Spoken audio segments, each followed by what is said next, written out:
Next topic आता है that is early warning signals and red flag accounts. Early warning signals basically कुछ signals हमें provide करे गए हैं कि अगर कुछ लोन्स के रिगार्डिंग या कुछ अकाउंट्स के रिगार्डिंग आपको सिग्नल्स मिलते हैं तो आपको ये पता लग जाएगा कि ये अकाउंट्स के अंदर क्या है, कुछ वार्निंग है, मतलब इस केस के अंदर फ्रॉड होने के चांसेस ज्यादा हैं। एंड उन अकाउंट्स को आप क्या करोगे, रेड फ्लैग अकाउंट्स बता सकते हो, उनको आप क्या कर सकते हो, स्पेशली फ्लैग कर सकते हो। ठीक है, तो उसके रिगार्डिंग हम प्रोविजंस देखने वाले हैं। अर्ली वार्निंग सिग्नल्स क्या है, उसके लिए हमें 42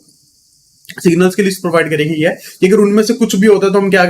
कहेंगे कि इस अकाउंट के अंदर क्या है, वार्निंग सिग्नल्स आ रहे हैं, एंड उनके बेसिस पे हम क्या करेंगे, अकाउंट्स को आरएफए बना देंगे। ठीक है, so red flagged account is that account जिसके अंदर एक सस्पिशन होती है अबाउट द फ्रॉडलेंट एक्टिविटी। वो हमें पता कैसे लगी, क्योंकि उसके अंदर क्या आ रहे थे, अर्ली वार्निंग सिग्नल्स आ रहे थे। बेसिकली ऐसा अकाउंट जिसके अंदर अर्ली वार्निंग सिग्नल्स थे एंड हमें पता लगा कि इस अकाउंट में क्या हो सकता है, फ्रॉड हो सकता है, तो उस केस में हम उस अकाउंट को क्या बना सकते हैं, रेड फ्लैग्ड अकाउंट कर सकते हैं। उस अकाउंट को स्पेशली फ्लैग कर सकते हैं कि ये अकाउंट है भाई, इसको जब आप ऑपरेट करो तो ध्यान से ऑपरेट करना, क्योंकि इसके अंदर क्या हो सकता है, फ्रॉड हो सकता है। ठीक है, जो सिग्नल्स होते हैं वो बेसिकली क्या करते हैं, बैंक को रिगार्डिंग द वीकनेस और रॉन्ग डूइंग अबाउट अकाउंट क्या कर देते हैं, उसको बता देते हैं। A bank can not afford to ignore such ईवीएस but must instead use them as a trigger to launch a detailed investigation into an RFA. इसमें बेसिकली अर्ली वार्निंग सिग्नल्स हुए। अर्ली वार्निंग सिग्नल्स में आप एक example ले सकते हो, हम एक एग्जांपल लेते हैं। सपोज एक चेक था, वो बाउंस हो रहा है बार बार एक अकाउंट के रिलेटेड, तो एक अर्ली वार्निंग सिग्नल हमें बताता है कि एक पर्सन है, उसने चेक ड्रॉ करा बट उसके अकाउंट में पैसे ही नहीं थे, तो ये पर्सन हो सकता है, देयर आर हाई चांसेस ये पर्सन क्या करना चाहता है, फ्रॉड करना चाहता है। ठीक है, तो हुआ क्या, प्रोसीजर बेसिकली क्या हुआ, चेक बाउंस हुआ, उसे एक वार्निंग सिग्नल जनरेट हुआ regarding to the account, and उसके बेसिस पे हम ये चेक कर सकते हैं कि पर्सन एक्चुअली फ्रॉड करना चाहता था या नहीं करना चाहता। तो हमने उस चीज को इग्नोर नहीं करना है, बट उसको एज अ टूल यूज करना है, ताकि अगर इन्वेस्टिगेशन की जरूरत है तो क्या करी जा सके, इन्वेस्टिगेशन करी जा सके। ठीक है, सो एक इलस्ट्रेटिव लिस्ट प्रोवाइड करेगी अबाउट द ईडब्ल्यूएस, जो हमने 42 नंबर्स की मैं आपको लिस्ट बता रहा हूं। उसके अंदर से आप क्या कर सकते हो, आप अपने बेसिस के ऊपर जो आपके ऊपर एप्लीकेबल है रेलिवेंट सिग्नल्स को अडॉप्ट कर सकते हो, अपने सिस्टम के अंदर ही उसको डाल सकते हो कि अगर ये वाली चीजें इनिशिएट होंगी, ये वाली चीजें पता लगेंगी, तो उसकी मेरे पास क्या आ जाए, अर्ली वार्निंग सिग्नल आ जाए। ठीक है, उसके बाद the threshold for EWS and RFA is an exposure of 500 million or more, मतलब 50 crore or above at the level of a bank irrespective of the lending agreement. All accounts beyond 500 million classified RFA or fraud must also be reported to the CRILC data platform together with the dates on which the accounts were classified as such. The CRILC data platform is being enhanced to provide this capability. As of now, this requirement is in addition to the exempt requirement of reporting to the RBI. So basically जो EWS और RFA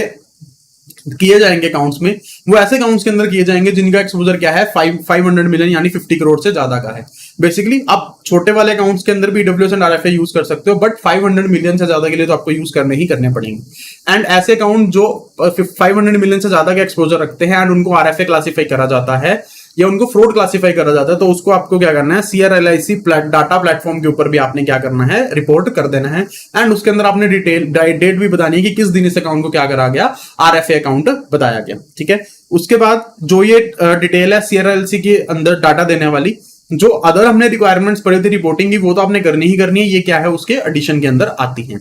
उसके बाद the modalities for monitoring of loan frauds below 500 million threshold is left to the description of the bank. However bank may continue report all identified accounts to CFMC RBI as per the existing cut offs. Basically वही कि 500 करोड़ से वालों के ऊपर तो आपने RFA बनाना ही बनाना है, उनकी रिपोर्टिंग करनी ही करनी है। उसके नीचे वाले अकाउंट आप अपनी डिस्क्रिप्शन के बेसिस के ऊपर डिसाइड कर सकते हो, एंड आप चाहो तो उनकी रिपोर्टिंग भी क्या कर सकते हो, CFMC RBI को कर सकते हो। ठीक है, उसके बाद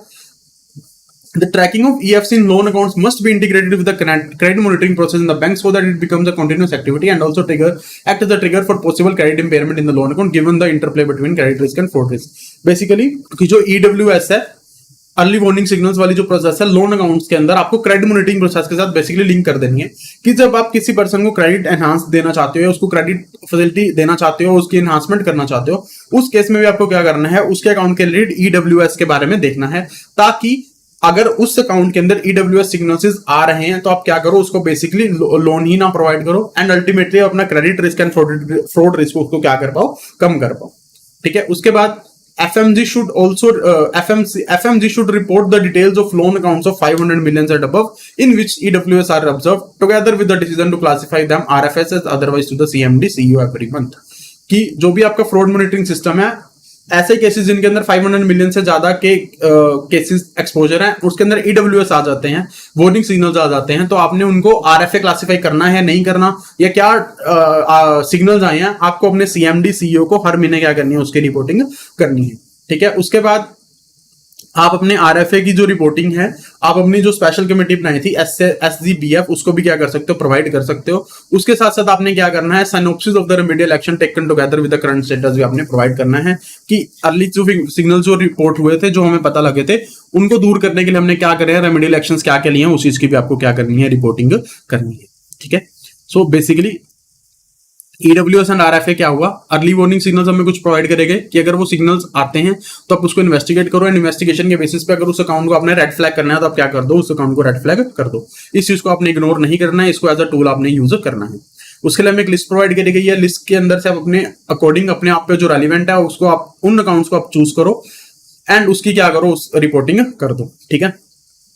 सो उसको अपने सिस्टम के अंदर डाल दो, ताकि जैसे ही वो चीज ट्रिगर हो आपको क्या आ जाए, उसकी नोटिफिकेशन आ जाए। उसके बाद आपको जो ये चीज है वो ऑल केसेस जिनका एक्सपोजर 500 मिलियन है, 50 करोड़ से ज्यादा है, उसके अंदर आपको करनी ही करनी है। एंड सेम चीज आपको सीआरएलसी प्लेटफॉर्म के ऊपर भी रिपोर्ट करनी है कि कौन से अकाउंट थे जिनको हमने आरएफए या फ्रॉड के अंदर डाला है, एंड किस दिन डाला है, उस दिन की डेट भी आपको बतानी है। ठीक है, उसके बाद